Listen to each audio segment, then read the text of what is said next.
Canadian شہری ابراہیم عیاشی والی زندگی چھوڑ کر پاکستان میں نماز تراویح پڑھانے کے لیے پہنچ گیا۔ کتنے سالوں سے نماز تراویح پڑھا رہے ہیں، پاکستان میں ہی آنے کا فیصلہ کیوں کیا اور پاکستانیوں نے کتنا پیار دیا، جانیے اس ویڈیو میں۔ السلام علیکم، ڈیلی پوائنٹ کے ساتھ میں ہوں نعمان سلیح۔ ناظرین، آج میں آپ کی ملاقات علامہ ابراہیم سے کروانے جا رہا ہوں، جو کہ کینیڈا سے اسپیشلی پاکستان میں نماز تراویح پڑھانے آئے ہیں۔ سینکڑوں کا مجمع ان کے پیچھے نماز تراویح پڑھتا ہے اور قرآن پاک سنتا ہے۔ کینیڈا سے عیاشی والی زندگی چھوڑ کے دین اسلام کے قریب ہونا اور پھر پاکستان میں آ کر قرآن پاک سنانا، اس کے پیچھے کیا وجہ تھی اور لائف سٹائل کیسا گزار رہے ہیں، علامہ ابراہیم سے ہی جانتے ہیں۔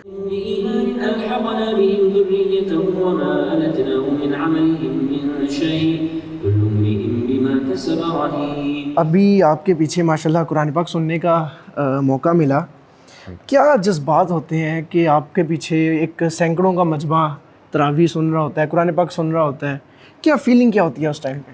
یقین کریں کہ بس اللہ تعالیٰ کا شکر ہم ادا کرتے ہیں کہ اللہ تعالیٰ نے ہمیں اس قابل بنایا، اللہ تعالیٰ نے ہمیں اتنی بڑی دولت سے نوازا کہ الحمدللہ ہم قرآن پاک پڑھتے ہیں۔ کچھ لوگ جو ہے اتنے متاثر ہوتے ہیں، کچھ لوگ زور و قطار رو رہے ہوتے ہیں، اور بعد میں بھی لوگ آ کے ماشاءاللہ داد دیتے ہیں، دعائیں دیتے ہیں۔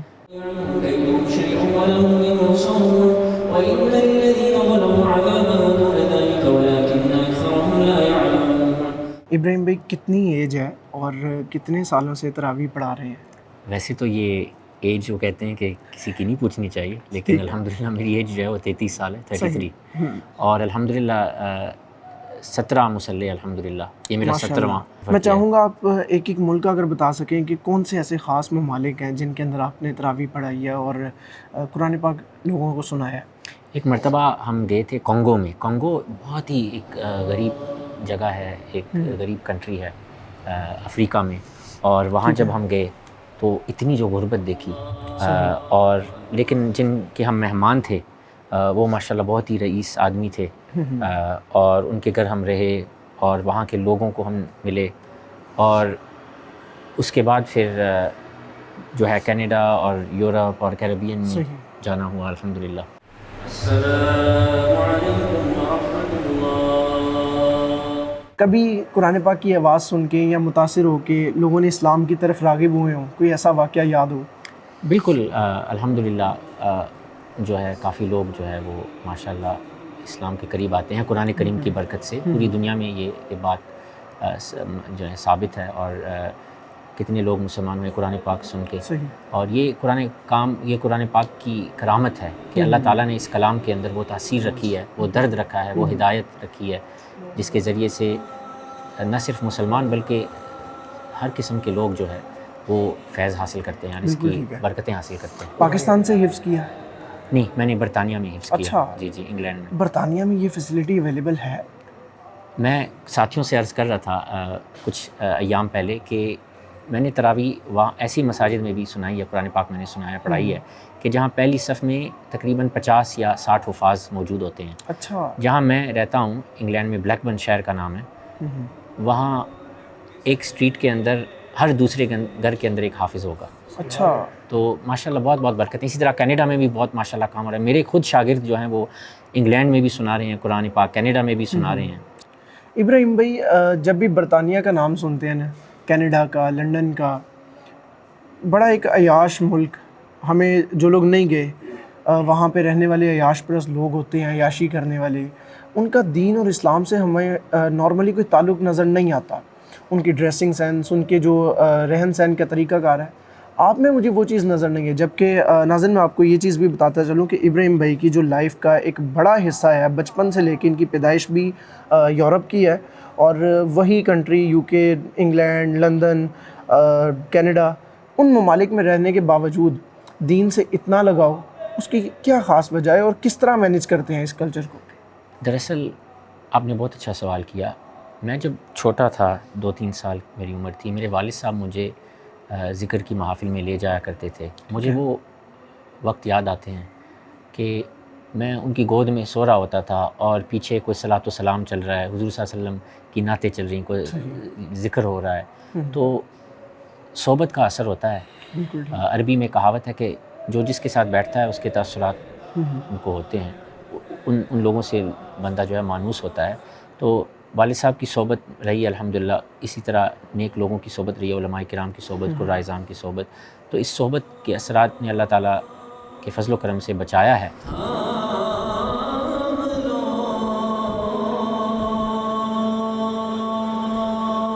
ابراہیم بھائی، ماشاءاللہ پوری دنیا میں آپ جاتے ہیں، جی جی. قرآن پاک سناتے ہیں، اس کے علاوہ کیا مصروفیت ہے؟ آپ نے مجھے ابھی آف دا ریکارڈ بتایا کہ آپ کی کوئی این جی او بھی ہے. جی جی. وہ کیا چیز ہے، اور اس کے علاوہ ذریعہ معاش کیا ہے؟ کیونکہ بڑا ایکسپینس ہوتا ہے پوری دنیا میں آنا جانا. جی جی. الحمدللہ میں ایک چیف فائنینشیل آفیسر ہوں. میں ایک بزنس کو مینیج کرتا ہوں کینیڈا میں، اور اس میں جو ہے ہم پراپرٹی وغیرہ انویسٹ کرتے ہیں اور کافی چیز وغیرہ کرائے پہ دینا وغیرہ. الحمدللہ اللہ کے فضل و کرم سے میرے والد صاحب بھی وہ خود انٹرپرنر ہیں، تاجر ہیں. ان کا بھی ماشاءاللہ بہت اچھا کام ہے انگلینڈ میں. تو انہی کے نقش قدم پہ چلتے ہوئے اور انہی سے جو ہے متاثر ہو کے میں نے یہ کام شروع کیا. حضور صلی اللہ علیہ وسلم خود تاجر تھے، انٹرپرنر تھے. میں بلکہ یہاں کتنے علماء کرام سے میں نے شروع دن سے کہا کہ اب کچھ اپنا کام کرو، تجارت کرو، اس میں برکت ہوتی ہے. تو الحمدللہ وہ میرا اس کے ذریعے سے الحمدللہ اللہ کا بڑا فضل ہے، اور اس کے ذریعے سے میں پھر دین کی خدمت میں فی سبیل اللہ کر سکتا ہوں الحمدللہ. این جی او کے حوالے سے آپ پوچھ رہے تھے. الحمدللہ میں نے دیکھا کہ ہمارے جو مسلمان لوگ ہیں، خواہ وہ پاکستان میں ہوں، وہ یورپ میں ہوں، وہ کینیڈا میں ہوں، جہاں پر بھی ہوں، ابھی جو سب سے زیادہ مسائل جو ہمارے معاشرے میں ہیں وہ یہ ہیں کہ بھائی بھائی کے ساتھ بات نہیں کرنا چاہتا، کسی نے کسی کا حق مارا ہوا ہے، جو ہے خاتون جو ہے وہ میاں سے جو ہے ناراض ہے، آپس میں رشتہ دار جو ہیں وہ ایسی منصوبہ بندی کر رہے ہیں ٹھیک ہے، جس کے ذریعے سے جو ہے فتنہ پھیلایا جائے.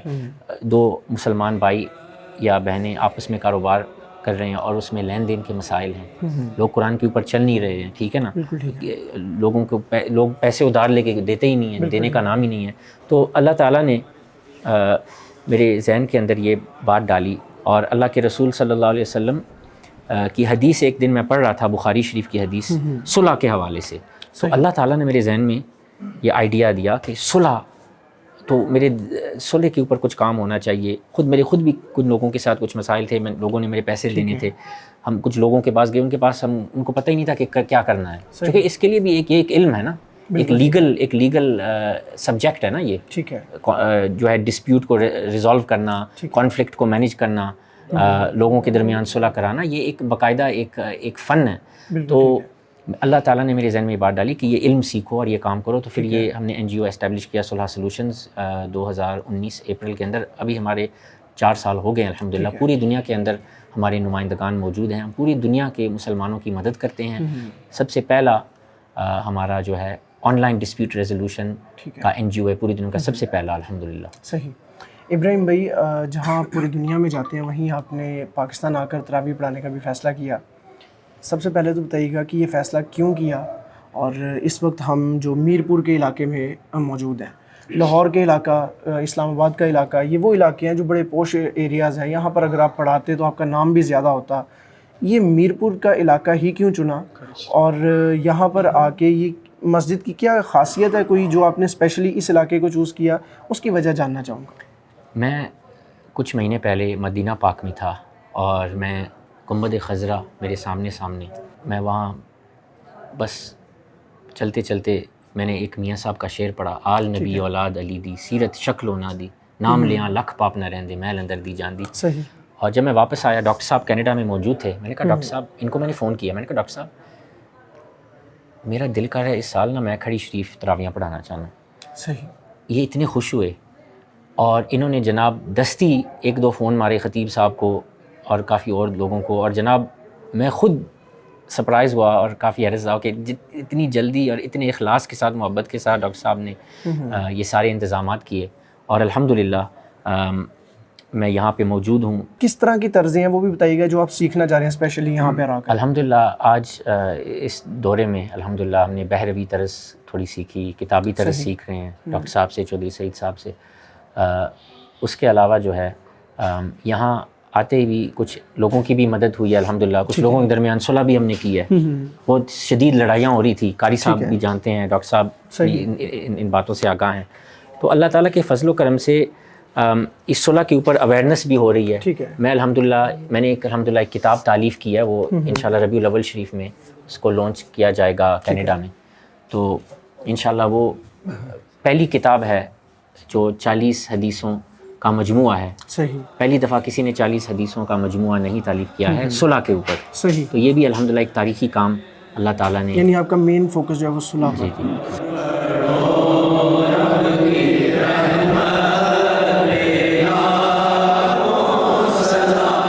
یہ وہ بزرگ ہیں جن کا کلام آپ سیکھنے آئے ہیں. بالکل ٹھیک ہو گیا. ناظرین یہ میاں محمد بخش صاحب پوری دنیا میں پنجابی کلام کے لحاظ سے سب سے بڑے بزرگ تھے, شاعر ہیں.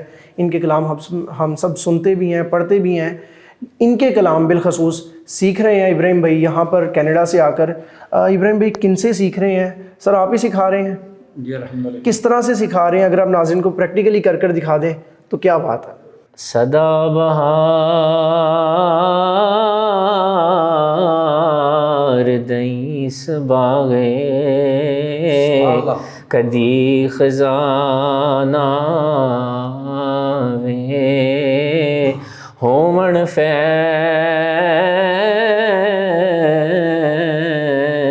ہزاراں تائیں ہر بکھا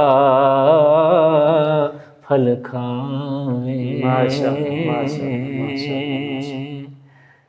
ڈاکٹر صاحب جب ہمارے پاس آتے ہیں کینیڈا تو پوری رات ہماری خواہش ہوتی ہے ہم ان کو سنتے ہیں, ان کے ساتھ ماشاءاللہ جہاں بھی ہوتے ہیں. جب ہم پاکستان آتے ہیں تو چودھری سعید صاحب بھی ہوتے ہیں.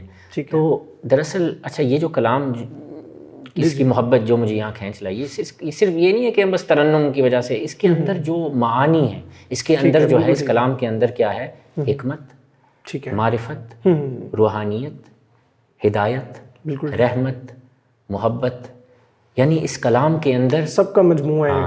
صحیح. قرآن اور سنت کی تشریح ہے یہ. میں چاہوں گا اس کے علاوہ بھی جو طرزیں آپ نے سیکھی ہیں ان میں بھی کوئی کلام آپ سنائیں. ایک طرز میں جو ڈاکٹر صاحب جس طرز میں پڑھتے ہیں جس کو غالباً پہاڑی کہتے ہیں, ٹھیک ہے نا, اس میں ایک شعر آپ کی خدمت میں سناؤں گا. ڈھونڈن والے مڑن نہ خالی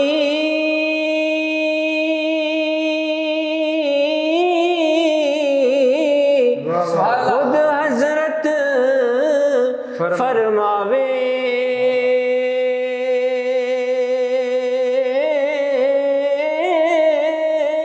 ویکھا سیف ملوک ولو جو لوڑے سو پاوے.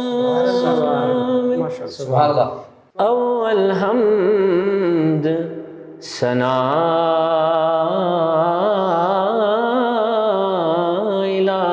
الہی جو مالک ہر دا اس دا نام چتارن والا ہر میدان نہ ہر دا. سائیں اکبر صاحب بھی موجود ہیں ماشاءاللہ, ان سے بھی ہم نے سیکھا ہے ماشاءاللہ. یہ بھی بڑا اچھا کلام پڑھتے ہیں. دیکھیں جو حضرات بھی ہمارے اللہ کے ولیوں کا کلام پڑھتے ہیں یہ دین کی خدمت کر رہے ہیں, یہ ہمارے سرمایہ, یہ ہمارے لیڈرز ہیں. کیونکہ یہ ہمیں وہ جو ہے وہ معرفت جو ہے یہ وہ ہمیں وہ معرفت وہ روحانیت یہ وہ ہمیں تقسیم کرتے ہیں. تو ہمیں ان حضرات کی قدر کرنی چاہیے.